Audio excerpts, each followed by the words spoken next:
Hi everyone, and welcome to this special episode of Pulp Crazy. I'm Jason Aiken. This episode is the Pulpfest 2013 Convention Report. It was a great couple of days in Columbus, Ohio, and I'll tell you a little bit about the convention. I arrived at the hotel a little after 3 p.m. on Thursday, July 25th. After parking and checking in, I met with my fellow farmer files, and we headed to a toy store just down the street. This is one of the benefits of having a con in the downtown area of a city. Not only are there shops and a food court in the hotel itself, but there are many places to visit and eat within walking distance of the hotel. At 6 p.m., registration became open, and I checked in and received this year's membership packet, which included the new issue of the Pulpster. It is the convention program/magazine that is full of interesting articles, as well as the convention schedule. I'll get into more details of this issue in a later video. After eating dinner, I attended the Pulp Descendants of Fu Manchu panel, in which Rick Lai looked at the influence of Fu Manchu on Yellow Peril pulp characters. It was very informative, and as I like Robert E. Howard's writing quite a bit, it has me curious to check out his take on the theme, which Rick mentioned in his lecture. Following Rick's presentation, Ed Halse discussed Hollywood and the hero pulps. He discussed the featured movie serial, The Spider's Web, as well as Hollywood's other attempts to bring the hero pulp characters to the screen. Ed pointed out that some of the more interesting possibilities never developed, and cited some scenarios. Following the talk, and every night throughout Pulpfest, they showed chapters from the Spider's Web movie serial. On Friday, the dealer's room was open for business, and as usual, there were deals and finds to be had. I set out and started looking for items I had in mind. I was very pleased to find a copy of The Complete Dying Earth by Jack Vance, who is recently deceased.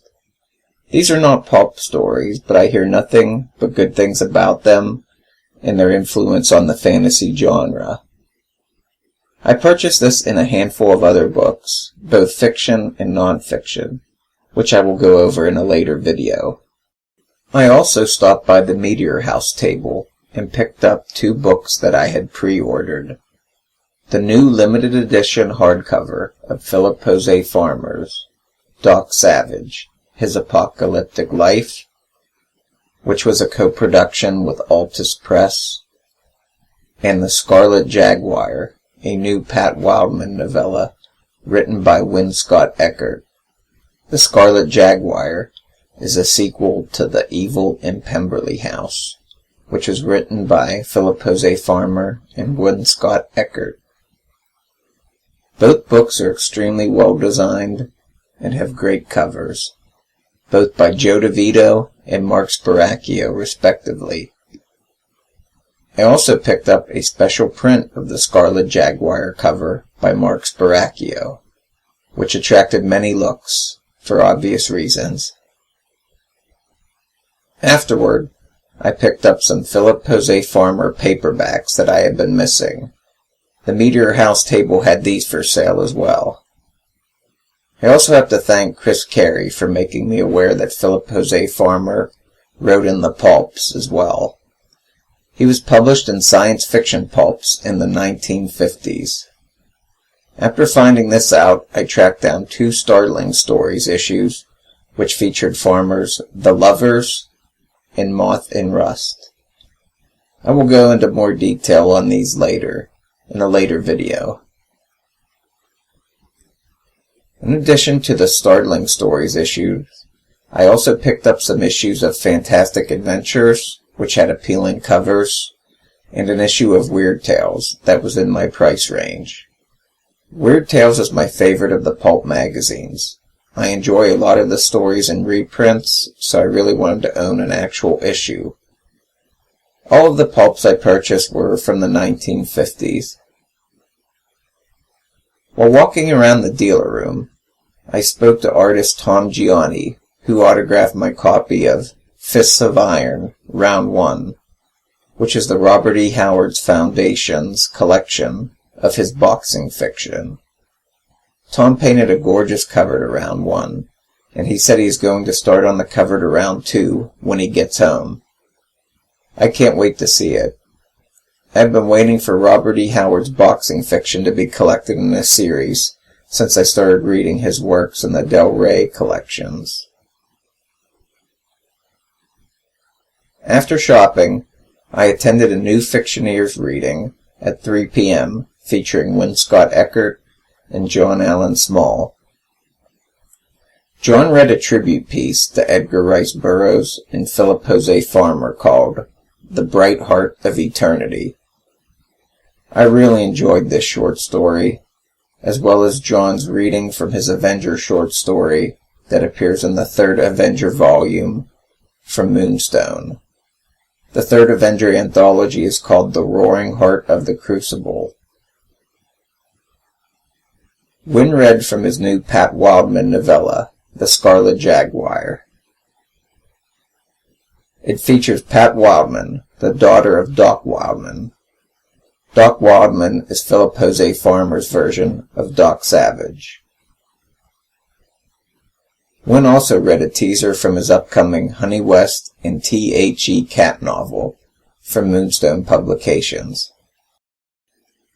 At 7:25, the official Pulpfest welcome was made by convention organizers. Following the opening ceremony was the Mad Goblin and his Apocalyptic Life panel from the PharmaCon crew. Art Sippo, Christopher Paul Carey, Win Scott Eckert, Rick Lai, and John Allen Small. They discussed Philip Jose Farmer's contributions to the Doc Savage mythos, such as Doc Savage, His Apocalyptic Life, Escape from Loki, A Feast Unknown, and The Mad Goblin. Prior to the panel starting, the group presented the first Farmer File Award since 2009. Mike Croteau of Meteor House presented the award to Matt Mooring of Altus Press for his outstanding work on the new edition of Doc Savage, His Apocalyptic Life. Following the PharmaCon panel was Doc Savage and the Pulp Heroes of 1933. This panel featured Pulp experts Nick Carr, Don Hutchison, Will Murray, Garen Roberts, and Ed Hulse. Many Pulp characters were covered, but the coolest thing was hearing that Nick Carr and Don Hutchison were reading the Pulps during this time period. Both of them gave their first-hand experiences, which were very interesting. The panel also discussed the Great Depression and its effect on the hero Pulps. The heroes included Nick Carter, Doc Savage, the Lone Eagle, G8 and his Battle Aces, the Spider, Pete Rice, and the Phantom Detective. Following this, David Saunders, pulp art historian, whose website I frequent quite often, pulpartist.com, discussed pulp artist Walter Baumhofer. David had some amazing slides and a lot of information. His knowledge of pulp artists is very impressive. He pointed out facts not only about Baumhofer, but pointed out other pulp artists from the era who just so happened to be schoolmates of Baumhofer's at the time. David pointed them out in their old school pictures. David also had some great personal anecdotes regarding Baumhofer. This was a really good panel. I always like to hear about this time period, and David gave a great presentation which really provided a lot of information. I won't think of Baumhofer as just the Doc Savage cover artist any longer. David put a person to the name. On Saturday, I managed to restrain myself a bit in the dealer room. I had pretty much purchased everything I was looking for, but then Chris Carey mentioned he bought an Age of Aces Pulpfest exclusive book titled The Adventures of Coffin Kirk by Arch Whitehouse. These stories are about a guy whose father is murdered by a mysterious organization. His father was a zookeeper, and the guy becomes a pilot and trains his pet gorilla to be his mechanic and gunner. It appears to be set between the First and Second World War. That's all I really needed to hear. It sounded pretty interesting, so I definitely bought that. I'm looking forward to checking these stories out. I haven't done a video on an Air Pulp story before, so I think this sounds like a good place to start. At 1 p.m., a panel was held called The Future of New Pulp Fiction, featuring Ron Fortier, Jim Beard, Win Scott Eckert, Rick Lai, and Frank Schildener. These 5 write fiction inspired by classic pulp stories. It was an interesting panel that I think all fans of new pulp fiction will enjoy hearing. Following this panel was Doc and the King. It featured author Will Murray and Radio Archive's Roger Price. Will discussed Doc Savage, Skull Island, his King Kong and Doc Savage crossover novel that has proven to be very popular. Will gave us a behind-the-scenes look at his writing process, as well as how the project came about. Roger gave fantastic readings from the opening chapters of the books as well. This was a very entertaining and informative panel. This book sounds like a must-buy for Doc and King Kong fans, as well as people who enjoy crossover stories. The evening panels open with the Pulpfest business meeting, where the convention organizers, Ed Hulse, Mike Chomko, Barry Trailer, and Jack Cullers, opened the floor to comments and suggestions. There were many positive responses from the attendees. There was one concern that was brought forth about the lighting in the dealer's room, but nearly everyone at the meeting didn't seem to think it was a problem. I can say for myself that it wasn't an issue for me, and I really didn't notice it. Following the business meeting, Matt Mooring of Altus Press, last year's Muncie Award winner, presented the award to this year's winner, Garen Roberts. Congratulations to Garen. I have really enjoyed his presentations at the con the past 3 years. I wish I had a professor in college who liked pulps. Following the award ceremony, a panel titled Fu Manchu and the Yellow Peril Pulps was started.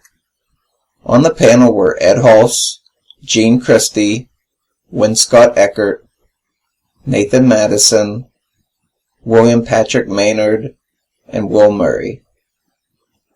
The panel really went over the character's history, and each panel member added their own bit of expertise to the ongoing conversation. They discussed Sax Rohmer's Fu Manchu and the character's influence on pulps and popular culture. Fu Manchu crossovers, including Shang-Chi, Master of Kung Fu from Marvel Comics, were also discussed. Following the Fu Manchu panel was Hero Pulp Premiums and Promotions. Chris Kalb gave a great presentation on the different collectibles that were available in the pulp magazines, such as Hero Pulp Club memberships, rings, pins, documents. It was all very interesting. Everyone enjoyed it so much, the plan is for Chris to do part 2 next year. Saturday night concluded with an auction. The highlight for me was seeing an unpublished manuscript by Philip Jose Farmer on the great Korak time discrepancy go to a good home, with the Meteor House crew winning the auction. They plan to publish this in the pages of a future Worlds of Philip Jose Farmer anthology. The dealer room was open on Sunday, but I headed out early Sunday morning for home. I had a great time, and this is a really good convention. I want to thank the organizers for putting on such a great show. If you are on the fence about attending one of these, I would highly encourage you to come check it out. It's a great shopping show, especially if you are into classic pulp magazines, paperbacks, hardcovers, original art, movie serials, or if you're an avid reader. There is something in that dealer room for you. The location is also fantastic. This is in downtown Columbus at the Hyatt Regency. It's a very nice hotel, with plenty of places to eat and lounge around. I can't find anything negative to say about this con. It's just a really good show for shopping and taking in some programming. And the location of the hotel is a big plus. I'll definitely be back next year. For more info on Pulpfest, head to pulpfest.com. Follow them on Facebook at Pulpfest. And they're on Facebook at facebook.com/Pulpfest. Keep an eye on these pages for up-to-date news on next year's convention. Look forward to more coverage of Pulpfest in the coming days. I'll put up videos going over my purchases, as well as some panel recordings. The panel videos will have audio, and I will include some pictures to go along with them. Thanks for watching, and thanks to the Pulpfest and the organizers for a great time. Pulp Crazy is located at pulpcrazy.com. I'm at Pulp Crazy on Twitter, facebook.com/pulpcrazy, and you can email me at pulpcrazy@gmail.com.